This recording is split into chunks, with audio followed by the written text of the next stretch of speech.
सुधर्मा ब्राह्मण का नाम अपने नगर में ही नहीं बल्कि आसपास के गांव में भी बहुत प्रसिद्ध था।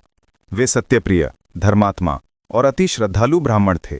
उनका जीवन हमेशा भगवान शिव की भक्ति में ही व्यतीत होता।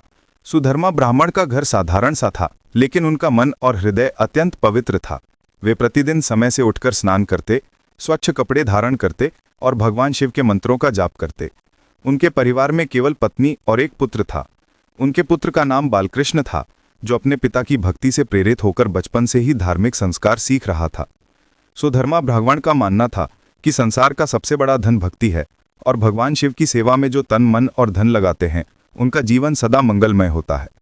एक बार सुधर्मा ब्राह्मण ने सपना देखा कि भगवान शिव स्वयं उनकी साधना से प्रसन्न होकर उन्हें विशेष वरदान देने वाले हैं। उन्होंने अपने आप से कहा, यदि प्रभु स्वयं दर्शन देंगे तो मेरा जीवन सफल होगा। उस दिन से उनकी भक्ति और भी गहन हो गई।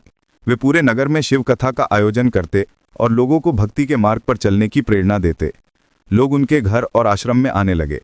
सुधर्मा ब्राह्मण हमेशा कहते, शिव की भक्ति में सबसे बड़ा सुख है, यही मोक्ष का मार्ग है। एक दिन सुधर्मा ब्राह्मण अपने पुत्र बालकृष्ण और पत्नी के साथ घने जंगल की ओर गए, जहां उन्हें एक अति प्राचीन शिवलिंग की जानकारी मिली थी। ये शिवलिंग अति दिव्य और रहस्यमय शक्ति से युक्त था। लोग कहते थे कि यह शिवलिंग स्वयं भगवान शिव के आदेश से इस धरती पर प्रकट हुआ है। सुधर्मा ब्राह्मण ने मन ही मन सोचा कि यदि उन्हें यह शिवलिंग प्राप्त हो गया तो वे पूरे नगर और आसपास के गांव में इसे स्थापित कर शिव की महिमा का प्रचार कर सकेंगे। उन्होंने पूरे परिवार के साथ कठोर तपस्या और भक्ति आरंभ कर दी। दिन रात वे भगवान शिव के मंत्रों का जाप करने लगे। उनकी तपस्या इतनी गहन थी कि जंगल में रहने वाले वन्य जीव भी उनके चारों ओर शांत रहने लगे। सुधर्मा ब्राह्मण ने भोजन और जल की न्यूनतम आवश्यकताओं का ध्यान रखते हुए पूर्ण रूप से ध्यान और साधना में लग गए। उनकी भक्ति से पूरे क्षेत्र में एक अद्भुत दिव्यता फैल गई।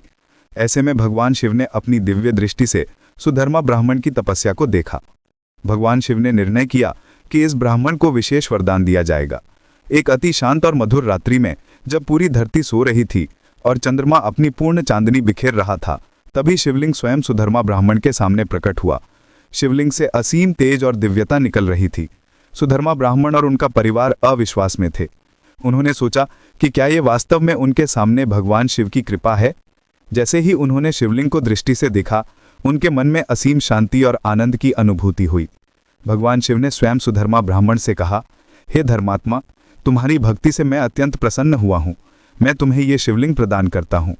इस शिवलिंग की स्थापना से नगर और इसके आसपास के क्षेत्र में असीम पुण्य और सुख समृद्धि आएगी।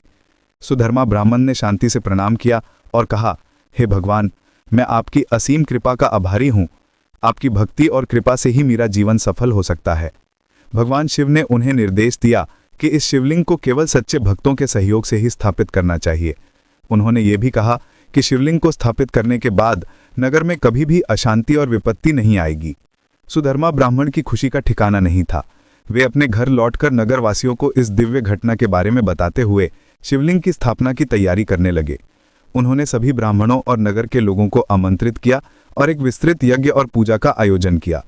इस शिवलिंग की स्थापना से नगर में एक असीम सकारात्मक ऊर्जा का संचार हुआ। लोग अपने जीवन में सुख, समृद्धि और आध्यात्मिक उन्नति का अनुभव करने लगे। सुधर्मा ब्राह्मण ने अपनी पूरी जीवन शक्ति और समय इस शिवलिंग की सेवा में लगा दिया। उनकी भक्ति और सेवा देखकर लोग भी प्रेरित हुए और उन्होंने भी शिव की भक्ति में ध्यान लगाना शुरू कर दिया। इस प्रकार सुधर्मा ब्राह्मण की कथा पूरे नगर और आसपास के गांव में फैल गई। लोग उनकी भक्ति, तपस्या और भगवान शिव की कृपा के चमत्कार की कहानियां सुनने और अनुभव करने आने लगे। शिवलिंग के दर्शन और पूजा से लोग अपने जीवन की सभी परेशानियों और संकटों से मुक्ति पाने लगे। सुधर्मा ब्राह्मण ने अपने जीवन में ये समझ लिया कि भगवान शिव की कृपा और भक्ति से बड़ी कोई शक्ति नहीं है। उन्होंने न केवल अपने नगर में बल्कि आसपास के क्षेत्र में भी भक्ति और धर्म का प्रचार किया। उनकी कथा आज भी लोगों को प्रेरित करती है कि सत्य, भक्ति और धर्म के मार्ग पर चलकर कोई भी व्यक्ति ईश्वर की कृपा प्राप्त कर सकता है। सुधर्मा ब्राह्मण के प्रयासों और भगवान शिव की कृपा से नगर में धार्मिक और आध्यात्मिक वातावरण स्थापित हुआ। लोग एक दूसरे की सहायता करने लगे, पाप और अन्याय से दूर रहने लगे और सत्य, भक्ति तथा धर्म के मार्ग पर अग्रसर हुए। सुधर्मा ब्राह्मण ने अपने जीवन के शेष समय में केवल भगवान शिव की सेवा और भक्ति में ही लगाया। उनके हृदय में हमेशा ये विश्वास था कि भगवान शिव की कृपा से ही जीवन सफल और मंगलमय होता है। सुधर्मा ब्राह्मण और उनका परिवार शिवलिंग को नगर में स्थापित करने की तैयारी में जुट गए। उन्होंने नगर के सभी ब्राह्मणों, साधु संतों और भक्तों को आमंत्रित किया। पूरा नगर उत्साह और भक्ति से भर गया था। सभी लोग इस दिव्य घटना के साक्षी बनने के लिए उत्सुक थे। सुधर्मा ब्राह्मण ने विशेष ध्यान रखा कि शिवलिंग की स्थापना केवल पवित्र और धर्मात्मा व्यक्तियों के सहयोग से ही हो। उन्होंने यज्ञ स्थल को स्वच्छ और पवित्र बनाया, चारों ओर दीपों की रोशनी से वातावरण को उज्जवल किया और भगवान शिव के मंत्रों से जगह को दिव्य ऊर्जा से भर दिया। जैसे ही शिवलिंग को स्थापित करने का समय आया, सुधर्मा ब्राह्मण ने सभी उपस्थित लोगों को शिव मंत्रों का जाप करने का आदेश दिया। सभी भक्त मन, वचन और क्रिया से शिव की भक्ति में लीन हो गए। उनके मंत्रों की गूंज से पूरे नगर में अद्भुत दिव्यता फैल गई। उस समय अचानक वातावरण में हल्की शीतल हवा चली और सभी भक्तों को ऐसा लगा कि भगवान शिव स्वयं उनके बीच उपस्थित हैं। सुधर्मा ब्राह्मण ने शांति से शिवलिंग को उठाया और उसे यथोचित स्थान पर स्थापित किया। जैसे ही शिवलिंग को रखा गया, चारों ओर प्रकाश का अद्भुत अनुभव हुआ। लोग भयभीत भी हुए और आनंदित भी। सुधर्मा ब्राह्मण के हृदय में एक असीम शांति और तृप्ति का अनुभव हुआ। उन्होंने अपने पुत्र बालकृष्ण और अन्य ब्राह्मणों के साथ मिलकर भगवान शिव का अभिषेक किया। अभिषेक के समय दूध, दही, घी, मधु और पंचामृत से शिवलिंग को स्नान कराया गया।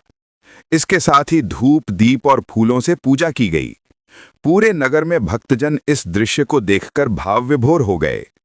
कुछ लोग तो अपने कष्टों और समस्याओं के समाधान के लिए शिवलिंग के समक्ष प्रार्थना करने लगे। सुधर्मा ब्राह्मण ने नगरवासियों को समझाया कि यह शिवलिंग केवल पूजा के लिए नहीं, बल्कि सच्ची भक्ति, सेवा और धर्म के मार्ग पर चलने की प्रेरणा देने के लिए स्थापित किया गया है। उन्होंने कहा कि यदि हम सभी ईश्वर की भक्ति में लीन होकर सत्य और धर्म का पालन करेंगे, तो नगर में समृद्धि, सुख और शांति बनी रहेगी। समय बीतता गया और सुधर्मा ब्राह्मण की कथा और शिवलिंग की महिमा पूरे क्षेत्र में फैल गई। लोग दूर दूर से दर्शन और पूजा के लिए आने लगे। नगर में असीम धार्मिक और आध्यात्मिक वातावरण स्थापित हुआ। लोग एक दूसरे की सहायता करने लगे, पाप और अन्याय से दूर रहने लगे और सच्चाई, भक्ति और धर्म के मार्ग पर अग्रसर हुए।